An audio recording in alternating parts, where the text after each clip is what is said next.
Okay, what's up, everybody? So, we are continuing on with Love and War, Finding the Marriage You've Dreamed of by John and Stasi Eldredge. It's a little too close. There we go. My hair is just doing whatever it wants today, but what else is new? So, let's continue on. Chapter 9, titled The Little Foxes.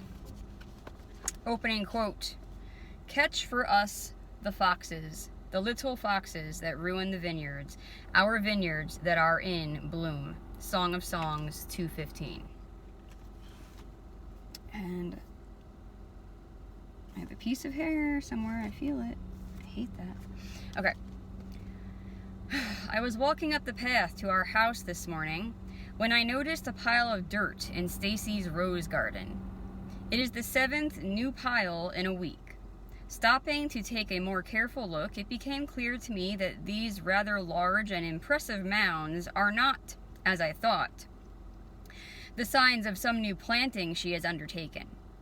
With spring here, I ignored them at first. But today's pile is burying one of her rose bushes in a rather blatant way. The gophers are back. Little demon rats. They hibernate like bears most of our snowy winter. Then in the spring, they emerge with an appetite, tunneling, burrowing, and basically running amok in what once was Stacy's very lovely and treasured garden. The fresh excavations made me mad and exasperated.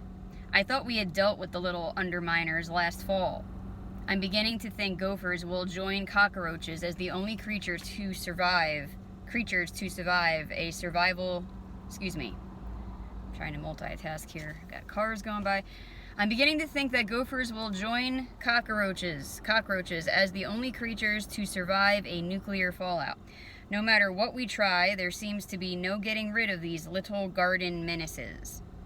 In the charming and romantic book of the Old Testament called Song of Songs, there appears a warning to the madly in love and somewhat naive newlyweds to beware the little foxes that ruin the vineyards. That was page 141. We are now on page 142.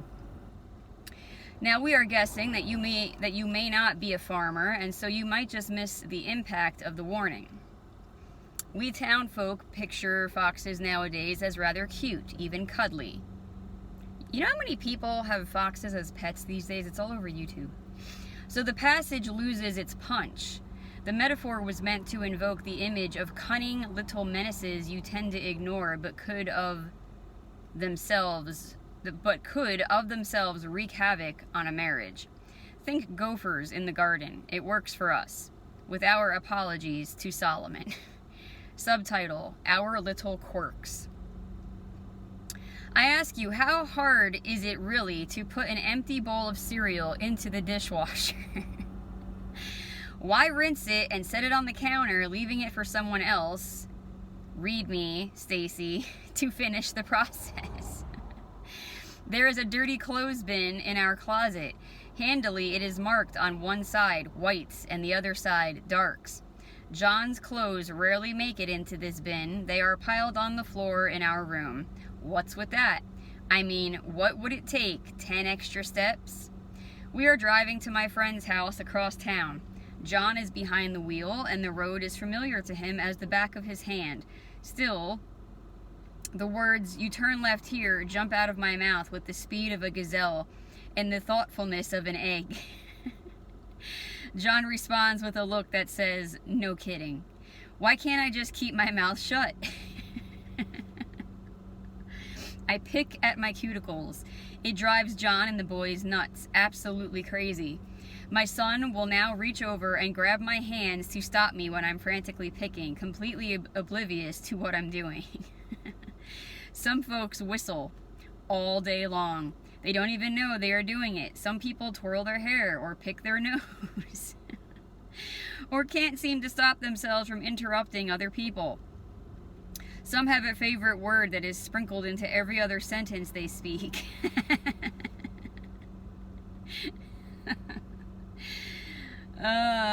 It's funny because either some of these we've been guilty of ourselves or we know someone like who has been guilty of it. Some get strange looks on their faces or make funny sounds or laugh when they shouldn't. Some never pick up their socks or put away the mail or answer the phone. Some interpret everything that is said to them in a critical and self-deprecating way. Some do not pay attention to what is being said to them at all. Oh yeah. Know that one very well. And no, I'm not the one who does it. I can't stand it when I talk to people and I have to repeat myself. Ugh. Oh, for grace. Oh, for forgiveness. Oh, for thinking the best of the other person. Page 143. Because we can really get on each other's nerves. And then what do we do? How do we handle each other's bizarreness? Well, first, watch out for the warfare. It loves to jump on this stuff. Remember that beautiful evening down in Santa Fe that John described when we had dinner and Josh Groban was singing? We finished the evening off with amazing desserts and then the unexpected surprise that our friends had called ahead and taken care of the bill. It was such a lovely, lovely evening. Then I almost tanked the whole thing by not trusting John's ability to make sure the waiter received a good tip. John assured me it was covered, but I would not let it go. Tension rose. The enemy jumped in with feelings of accusation. We walked to the car in silence. The whole night could have been ruined. We prayed, we bound the enemy, and John forgave my doubt in him. It pretty much all went away. Remember, God is after your transformation. Before you tell your spouse that they are driving you nuts, you need to ask yourself, why does this bug me so? And this can apply in other relationships, like with a landlord. Does this get in the way of your Does this get in the way of your way of making life work? Does it rub up against your style of relating? Is the issue really about your need to control or make a good impression, or the fact that you do not like being pinned down? Okay, making you late. Why is that such a big deal? Sure, you have to load the dishwasher. Why does this grate on you so? There is a good chance that there is a log in your own eye that you will want to deal with before you try to help them with their speck. Then, when you are in a good place, you can bring it up. Subtitle: Taboo Topics. There are just some things that are more difficult for me, Stasi, to talk about than others. Sometimes it is just easier not to talk about them at all. Hurt feelings, sex, disappointments, in-laws, money. Page 144. Spending, bills. Every couple has their list of taboo topics. These are the no-fly zones, the subjects that one or both of us have declared off-limits to discussion. There are as many reasons for having them as there are topics we refuse to talk about. What are your taboo topics, and why are they taboo? Sometimes we post that no trespassing sign out of mere stubbornness, a refusal to own up to our issues by refusing to let our mate talk about it. Yeah, that's not productive. Sometimes we just don't see the issue as clearly as our spouse does, the forest for the trees thing. What is there to talk about? Most often, the reason is fear. Fear of exposure, fear of rejection, fear of being found out. We all secretly fear that we are wearing the emperor's new clothes and somebody is going to shout out one day that we are buck naked. We fear we are not all that we hope and pretend we are. For years, one of the big taboo topics in our marriage was my family. As newlyweds, we would drive down to my mom's house about once a month and have dinner with her, and sometimes with my brother and sister and their families. Every time we left, John and I would get into an argument on the way home, usually before we got off my mom's street. She lived on a very short street. John would make some comment about what he saw as unhealthy family dynamics, and I would come to their defense. Who was he to criticize my family? I hate it when people do that. I'm going to put my own little commentary in here. I really hate that behavior where people will just defend their blood family or someone they care about or love or whatever, a best friend or a girlfriend, you know, whatever, just because, without actually looking at it with any like fairness. Just because you love them or that person's your blood family or what, it doesn't mean that they're perfect. It doesn't mean that they don't do anything wrong ever. Like, but most times he was not really being critical, just commenting on something he saw or asking me a question about how I seem to be acting. That actually kind of brings... So, okay, my ex-husband.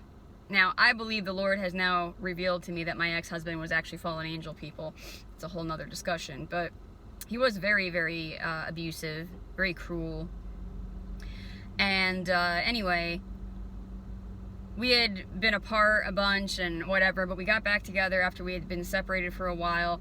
And one day I just, you know, actually this happened at the beginning of the relationship and towards the end of the relationship. But he had a brother-in-law that had died in the war, and it's like every time I touched that subject in any way, shape, or form, he would get defensive, he would blow up, he would stonewall me, he'd hang up the phone. I mean, and that's what he actually did early on in our relationship. Is we were we were on the phone, and like him and his parents and everybody were devastated over this man's death. And okay, but if I asked any kind of curious question as to, okay, you know, like I at that time, and honestly to this day I still don't really get it. Like, why was his mother so upset at her son-in-law's death, like to the point that like she was doing or not doing certain things or whatever? And just asking that question, like, he hung up the phone, he stonewalled me. Like, people, we all have our triggers, but like if someone is just trying to better understand you or better understand your family, if they're asking those curious questions of, okay, well, how come this and why this and whatever, you shouldn't be blowing up at them. You shouldn't get defensive at that. You shouldn't stonewall them or hang up the phone or cuss them out or anything like that. They're trying to join with you, you know, and that means they're trying to be intimate with you. You know, they're trying to get into your world. They're trying to comprehend why you or your family behaves the way you do, and they're doing that because they care. That's not a crime, it's not a sin, that's them loving you. So where were we? Who was he to criticize my family? But most times he was not really being critical, just commenting on something he saw or asking me a question about how I seemed to be acting. But instantly I would become defensive. I felt he was making me choose between loving him and loving them, and it made me feel disloyal, bound to a lose-lose situation. What was he talking about anyway? He didn't understand my family, but he was trying to understand you and your family. See, right there, what she just stated is part of her epistemology. She was making an assumption. She was making an assumption that she had to choose one or the other, and that's not where John, her husband, was coming from at all. But you know what would be productive in that moment? Would be to at least say that, of, hey, you know what? I feel like you're putting me in a position to choose between you and my family, and then John at least could have the opportunity to say, well, that's not where I'm coming from at all. That's not my motive. It's not my desire.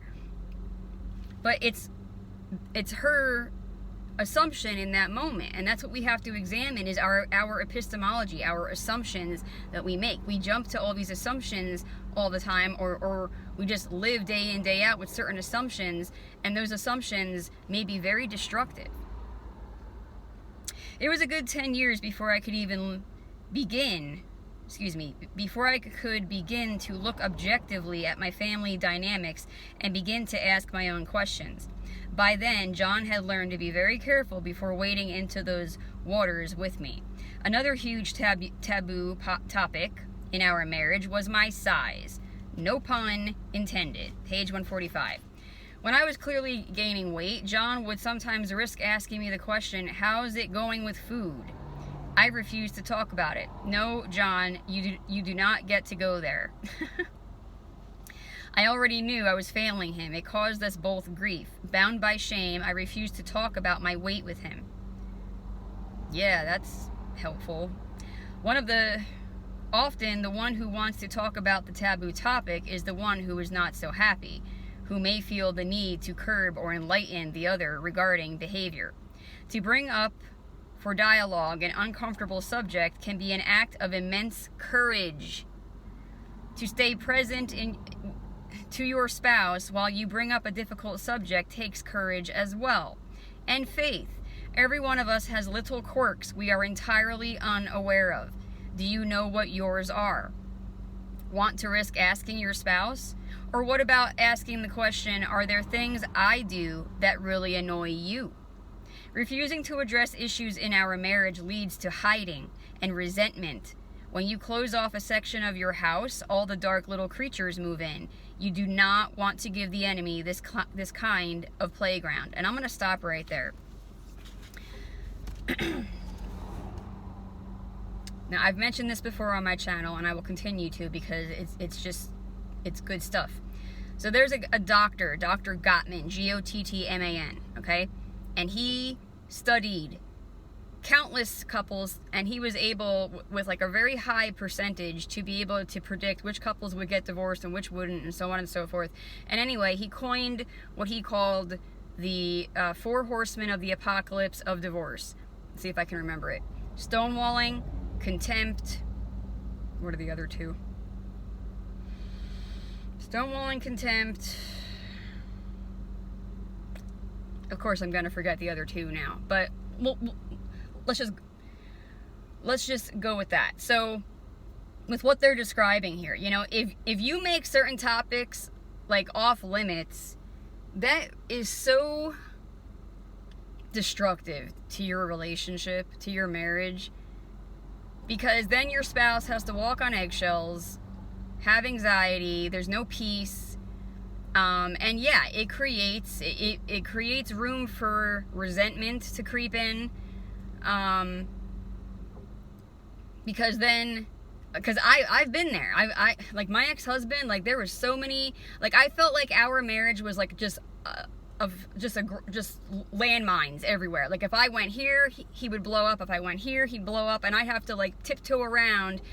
Nobody wants to be married to that, okay? Nobody wants to be married to that. If that's how you are, where you can't, your spouse has to feel like they have to tiptoe in between landmines, why? Don't do that to your spouse. It's so destructive, it's so unfair, and it's very, very controlling. It's extremely controlling, and it's extremely selfish.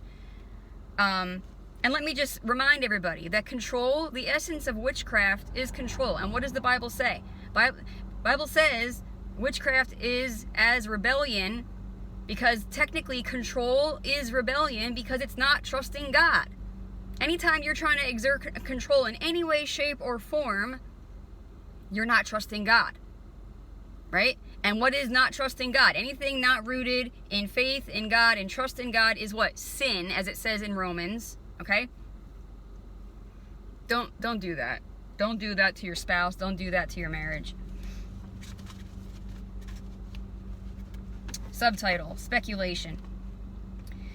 Page 145. In my experience, it is so much easier for me to think the worst about everything. John hasn't called because he's mad at me. My friend didn't drop by because she is upset with me. I wasn't invited to the party because they don't like me. Our thoughts flow downhill like water. If we are not aware of what we are thinking, our thoughts wander, leading us down windy ways through dark woods. We lose perspective. We start speculating. We come to terrible conclusions in about 7 seconds. The scripture urging us to take every thought captive to Christ is vital. 2 Corinthians 10:5. What we think matters. Our thoughts and imagination pave the way for our beliefs, and then our actions are soon to follow. Page 146. I know I'm not alone in giving way to speculation, but I want to mature in this area, to grow up, don't you? What I have learned the hard way is, first of all, not to judge motives. This could be argued. If you really have strong discernment, I believe that the Lord has given a gift to particular people to especially particularly discern people's motives. And I'm not talking with your intellect. I'm talking true discernment from Holy Spirit. You don't really know another person's motives. You can speculate, but you don't know why he didn't call. You don't know why they forgot to invite you to the party, or maybe they didn't forget, they just didn't. When we assume motives, we usually assume bad motives, right? You are already mad before he walks in the door. You are already hurt before something is actually said. Yet 9 times out of 10, there is not a real reason behind it. You jump to conclusions. You speculated. He did not hang up on you. His cell battery died. They did not invite you because you told them you were going to be out of town. It is hard, but I'm trying these days to assume the best. Assume their heart is good and your heart is good. This has gotten us through so many potential blow-ups. I can't even count them. Regarding socks and bowls, I can think John takes me for granted. He's thoughtless and just expects me to clean up after him. Or I can think he was in a hurry. It has nothing to do with me. I love him. John can interpret my giving him unnecessary directions as she thinks I'm an idiot. Or he can let it slide with a smile and think, there she goes again. I love her. The other thing I'm learning to do is to talk about it, especially when I find my mind beginning to imagine the worst. It is so much better if we ask, are you upset with me? Is there something it would be good to talk about? Are you feeling fill in the blank? The valley of speculation is the enemy's terrain, and speculation does not lead to life. So many critical moments turn on interpretation. How many times a day does the great cloud of witnesses surrounding us hold their breath? What will he do? How will she respond? You will find you also need to be aware of how your friends and family speculate. Not only is it easy for me to think the worst, it is easy for my friends to do so as well. They too will assume that if I had a funny look on my face when we last met, it must be because I was upset with them and not because of the migraine I was suffering. Page 147. If my husband is taking some time for male companionship or time alone to spend with God, I am glad for it. He comes home more refreshed, more himself, and ready to dive back into what is going to be required of him. We both need time away from each other and away from the family. We need time spent alone with God or with friends. But too often when I mention to others that John is away, their response will be, when is it your turn? They are assuming that I don't get a turn. They are planting the suspicion in my mind that John gets a lot more time for himself than I do. It is a tit-for-tat mentality, an unhealthy and unloving tendency to keep score. This is so unhelpful. Questions like these can undermine the marriage. Love does not keep score. Subtitle, Bad Timing. Timing is everything in the flying trapeze of marital communication. As Proverbs says, how good is a timely word? Proverbs 15:3. This is yet another thing I have learned the hard way, with the brunt of the hardness falling on John's heart.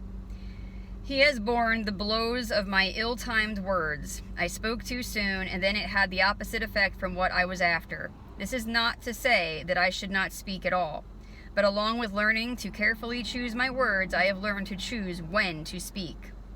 When to speak them. John shares the story in Walking with God, a book he wrote, how he noticed he was coming home from work and having a little glass of wine or beer almost every night. Now, he was not getting drunk, far from it, but I did notice that what had been a once a month, once a week thing was becoming an almost everyday thing. I asked God if I was supposed to bring it up. I wanted to bring it up. God said no. So what I did was pray. I prayed for John, and I prayed for God to talk to him about it. The coolest thing is when you get to see your prayers work. Page 148. A few weeks later, John came to me and said, God's been talking to me about drinking, and he's asked me to let it go. I need to give it up. And he did. Sometimes it is not ours to talk with our spouse about at all. Rather, we let God do his sanctifying work, which he does so well. Sometimes we are supposed to speak to our beloved. Then we need to pray for God's help to pick up the time and the words to speak. Choose wisely. walk with God. May we suggest that you pray first. Ask God about it.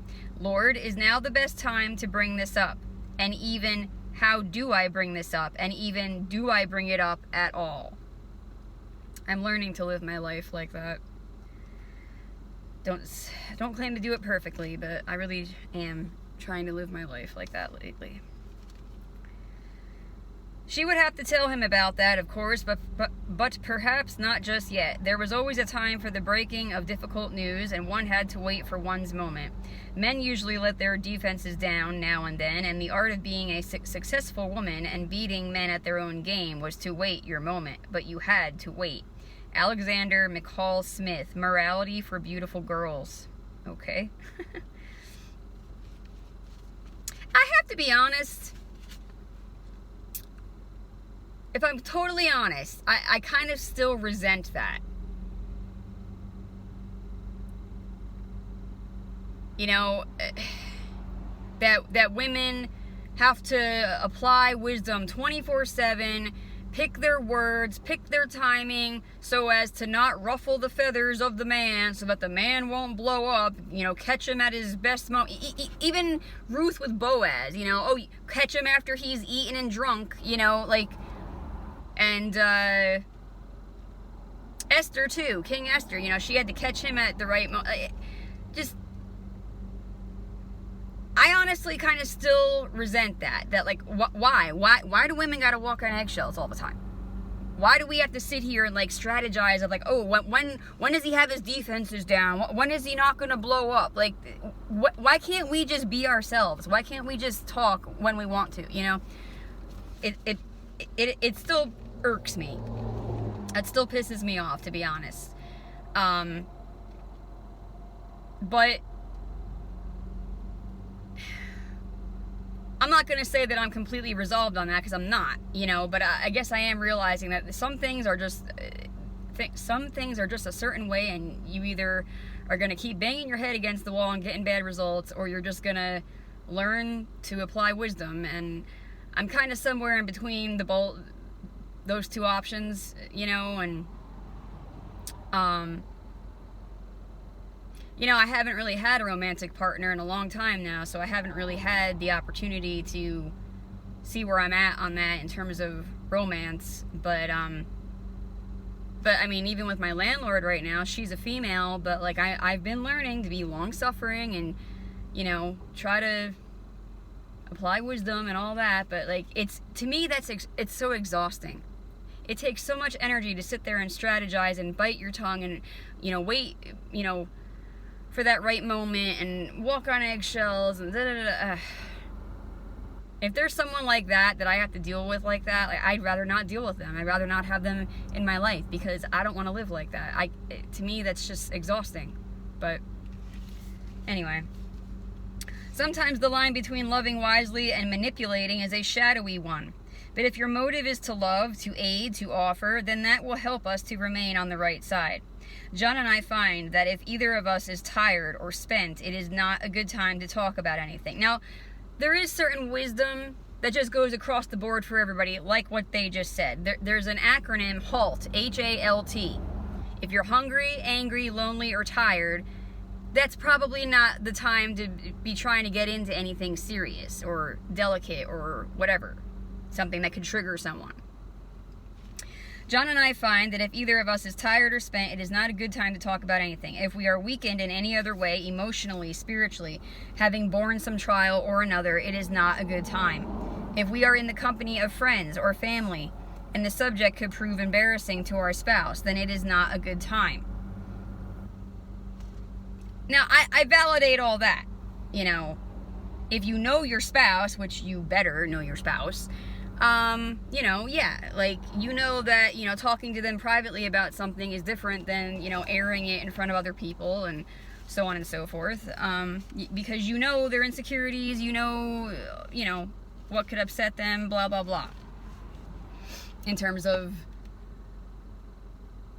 whatever repercussions it may have involving other people and things like that. If we are, wait, where were we? Sometimes we will have to wait longer than we want. That is okay. It is worth the wait to ensure that your heart is in a loving posture and your spouse's heart is in a posture that is able to hear. Of course, how your spouse ends up responding is not something you can control. But do remember you have an enemy. It is easy to get baited into bad timing. Page 149, subtitle, Family Viruses, quote unquote.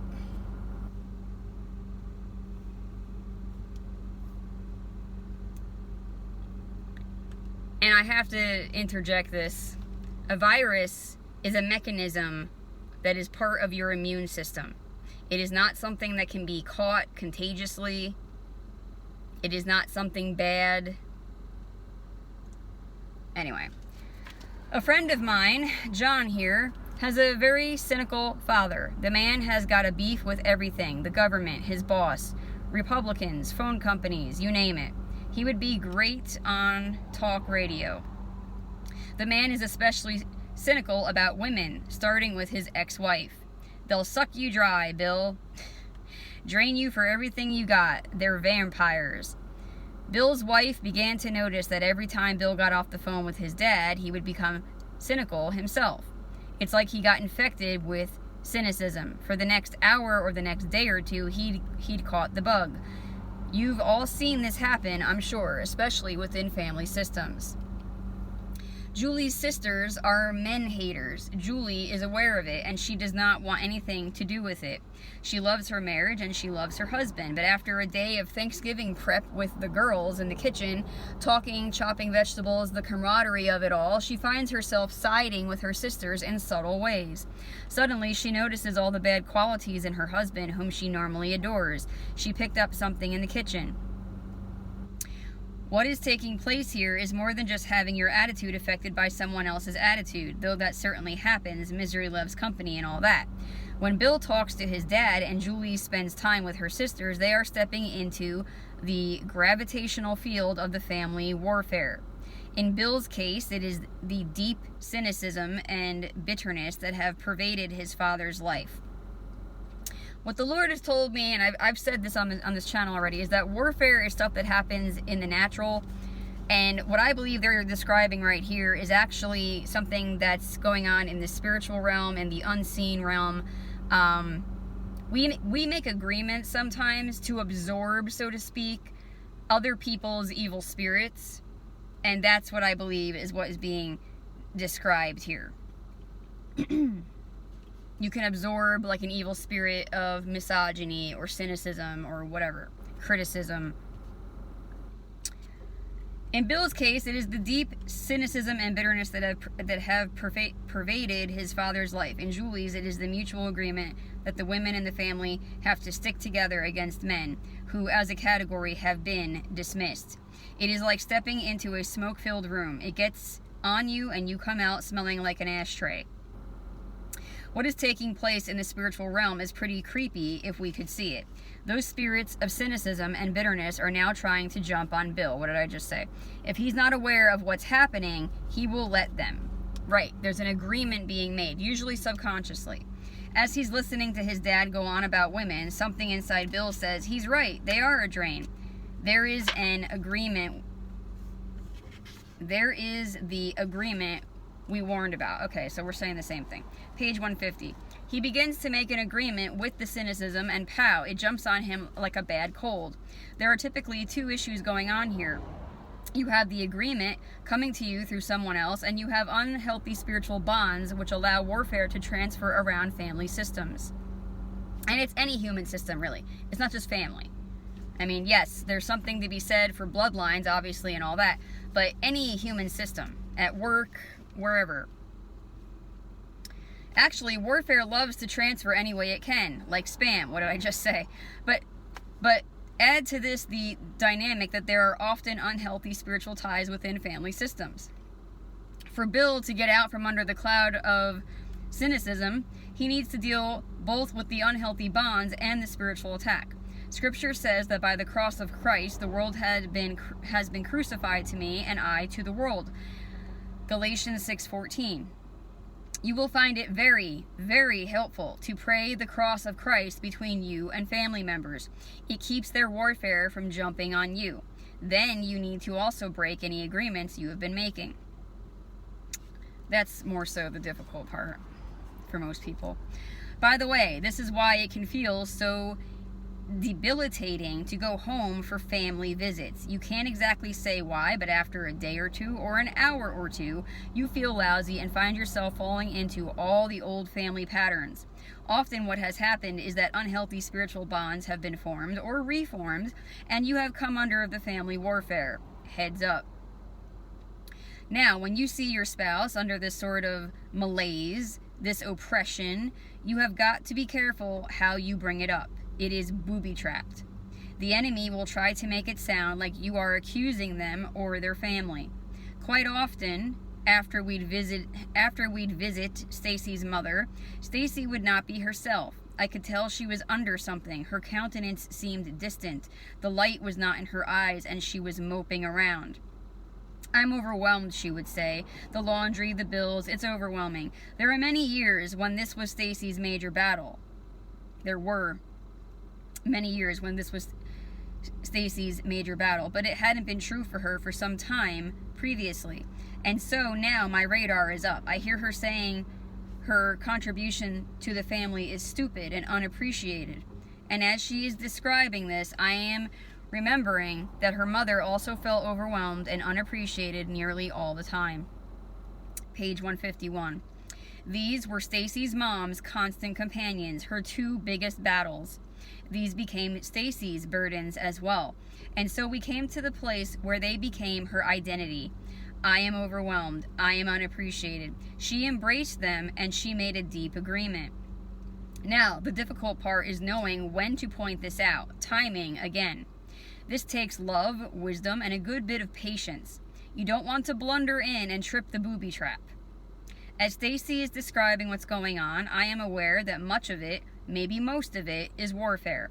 But when you are under it yourself, that is hard to see. It all feels so true.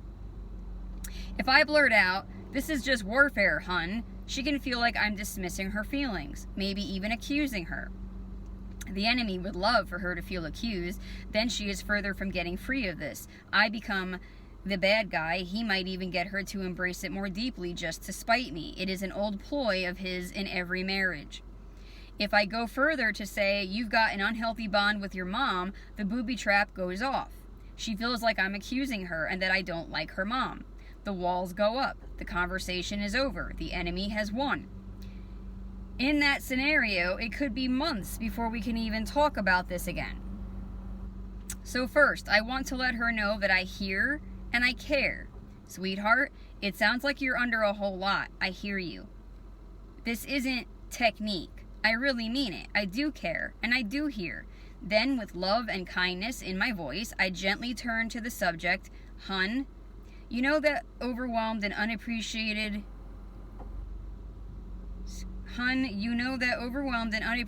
were your mom's battles, right? I wait for her to agree. It is important she sees it for herself. Why don't we begin by praying off whatever of this is warfare so that we can sort out the rest without the enemy making you feel worse? What we needed to do was to bring the cross of Christ between Stacy and her mother. It was important for Stacy to pray this for herself, to make the decision and assert her will for herself. Then she broke the agreements with overwhelmed and unappreciated. The light came back into her eyes. The cloud lifted. Page 152. Subtitle, Family Boundaries. When our friends Jim and Sandy first got married, Jim's sister was in a crisis. Her husband announced he was having an affair.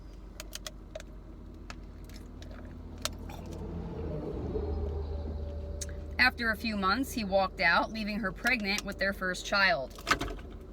Jim and Sandy were renting a big house, and they invited his sister to come live with them. It was a very loving thing to do. It was also the wrong thing to do. For the next 6 months, the newlyweds were constantly caught up in the socio-drama of the split. It was emotionally draining. Jim spent hours and hours counseling his sister. Sandy felt left out. Now, it might seem like the Christian thing to do, helping a single mom and all, but inviting another woman, a very needy woman, into their home just as they were starting their marriage was a bad call. Looking back, Jim realized he did not even ask God about it. Sandy got really hurt in the process. The whole mess was a source of pain between them for years. It would have been better to let his sister move back home with her parents, or the family could have come together to help her get an apartment of her own. Yeah, if you've got a family that can do that. The day God gave Adam and Eve to each other, he drew some family boundaries. For this reason, a man will leave his father and mother and be united to his wife, and they will become one flesh. Genesis 2:24. The goal here is oneness between husband and wife, and the fact of the matter is you can't cleave if you don't leave. You can't become one unless you move family to a circle outside your marriage. When a husband and wife form a marriage, they form a new family, a new household. They are now the most intimate bond in their lives. All other bonds are secondary to this one and ought to come second to this one. I was counseling a young man through some hard times with his wife. They had been married for 18 years. She talks to her mom every day. I just wish she'd talk to me. Page 153. The deal was his wife would get on the phone and chat with her mom for an hour every day. Now for her, this was normal. She had always been close to her mom, much closer than she had ever been with her dad. In many ways, they were best friends. It was comfortable to turn to her mom.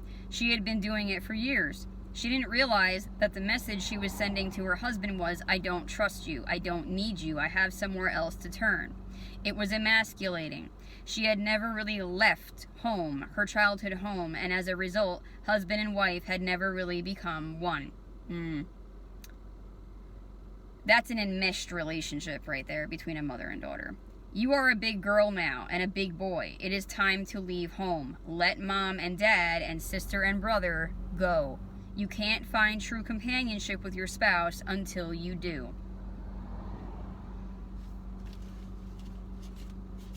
So, for those of you who don't know the term enmeshed, E-N-M-E-S-H-E-D, enmeshed, that's when there's too much intimacy between two people. And that can happen in any kind of relationship, but it does, often happen between a parent and a child. And yeah, that can be very destructive and divisive when that child gets married. Page 153, subtitled, The Pace of Life. We only have room for one last little fox, but that doesn't mean we have covered the farm. There are others. They breed like rabbits. They breed like rabbits. Money. I am stuttering. Disciplining the children. Where you spend Thanksgiving. Do you get a hard or soft mattress? You will want to ask God to reveal to you the foxes running rampant in your fields these days. But one we have to mention is simply the pace of life. Every age has a spirit to it, and the spirit of ours is frantic. Busyness. Run until you drop-ness. Most families are going like rats on a wheel. It is madness. Parents have the kids in every sport possible, at every age possible, and music lessons and church groups, and good grief, where does it end? Busyness is soul killing. I'm going to stop right there. My mother did that to me. Every year, she mandated that I had to play a sport. It is soul killing. It's humiliating. I remember I took up playing saxophone in the 4th grade, and I quickly realized it really wasn't my thing. I wasn't really motivated to practice all that much, whatever. And my mother insisted that I, perform for my entire extended family at Christmas one year, and I could barely play. And I basically humiliated myself. Like, don't do that to your children. Don't. Busyness is soul killing. It will certainly suck your marriage dry. There is no time and no energy left for each other. In the busyness of life, we fall quickly into maintenance mode, survival mode, and getting things done mode. We take children to school, to the dentist, to soccer practice. We pay bills, balance accounts, mow lawns, purchase groceries, wash clothes, and exercise our bodies. Page 154.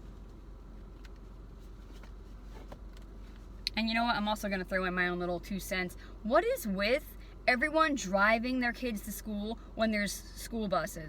I assume it has to do with the terrorism crap that's gone on over the last decades and whatever. That's the only thing that would make sense to me. But like, I am so sick and tired of seeing all these parents driving their kids to school and then going to school to pick them up. Let them take the freaking bus. That's what your tax money is going for. Like, you are wasting more of your own gas and creating unnecessary traffic and ugh. That's you time that you could be having while the kid's coming home on the bus. That's time that you could have with God. You know, I mean,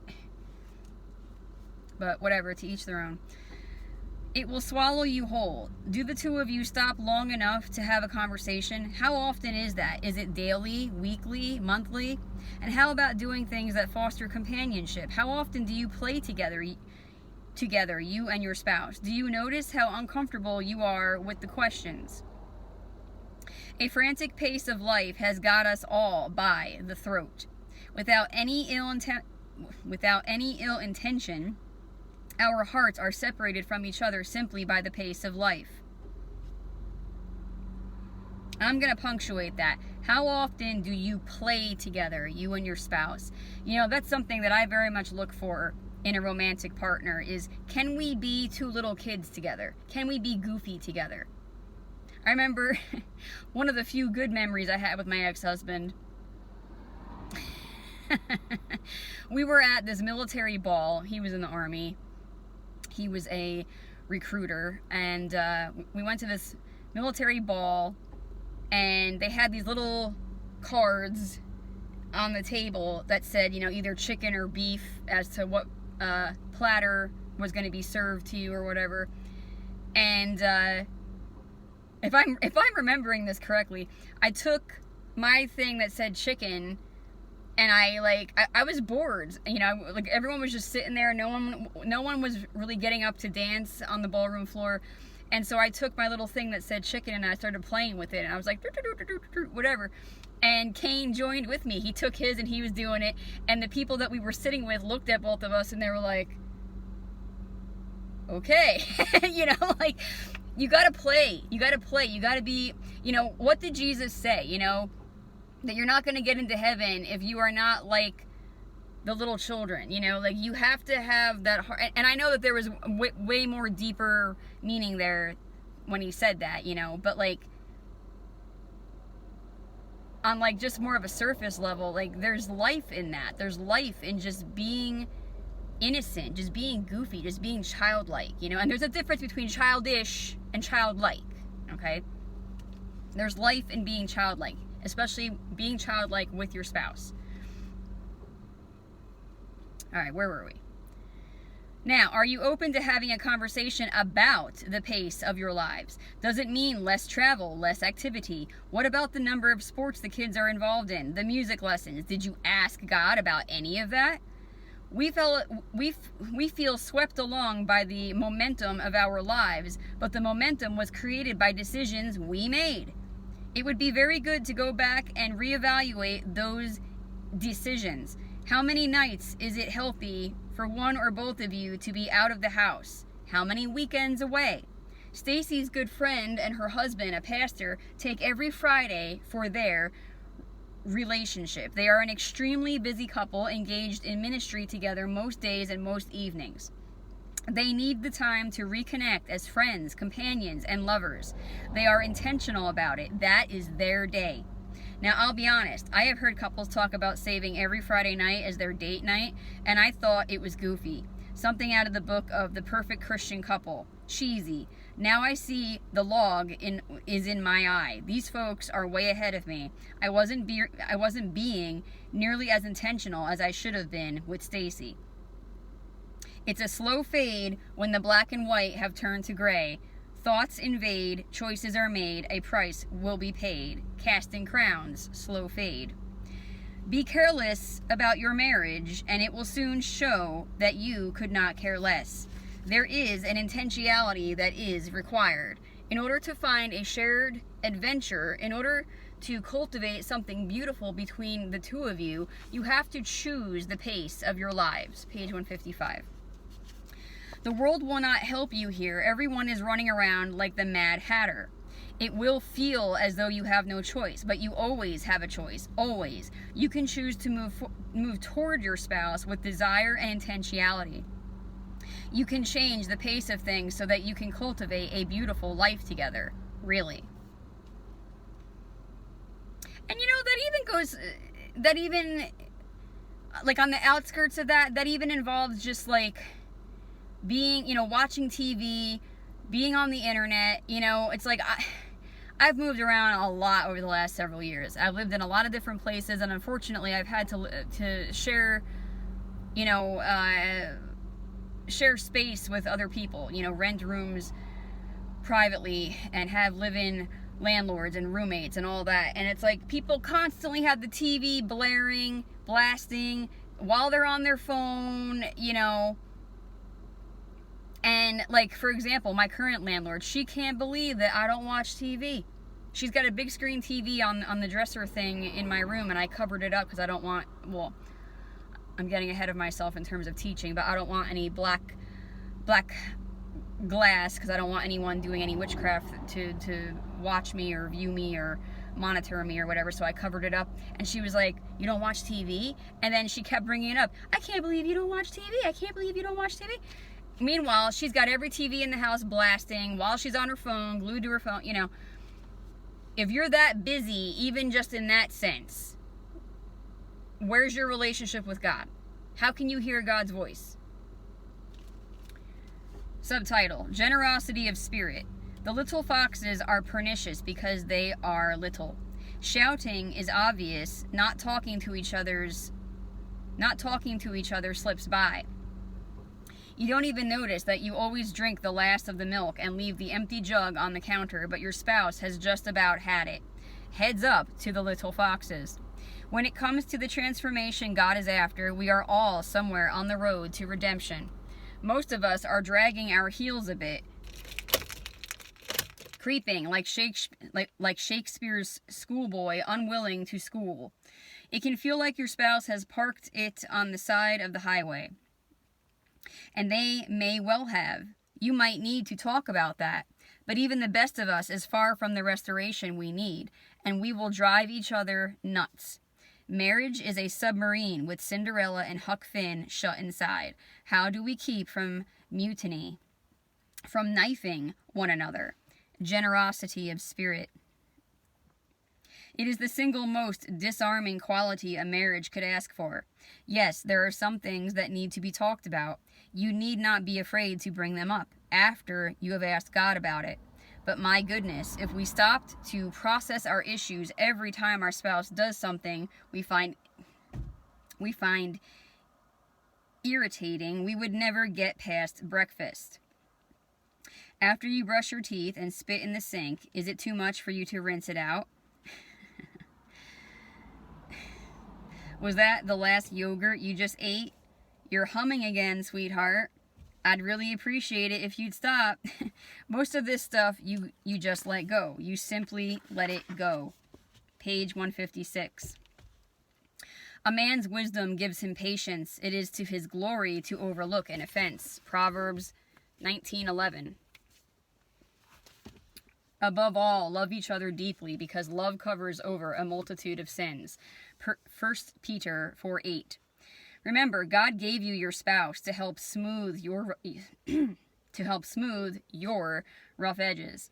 He is an immensely gracious person, and God intends to make you gracious as well. Maybe that's why I've been single the last several years and lived with all these jerk landlords and roommates all these years. Maybe that was part of my preparation for my husband, because I certainly have I'm not saying that I've arrived, so to speak, but I certainly have made progress, and it took a long time for me to concede to the wisdom of not picking every battle, and I'm still working on stuff. You never know what God is using to prepare you for your marriage. All right, where were we? Allowing room for your spouse to become who he or she is meant to become requires giving them room to soar or to blow it. Yeah, exactly. You have to give people the room, the space, the opportunity to succeed or fail,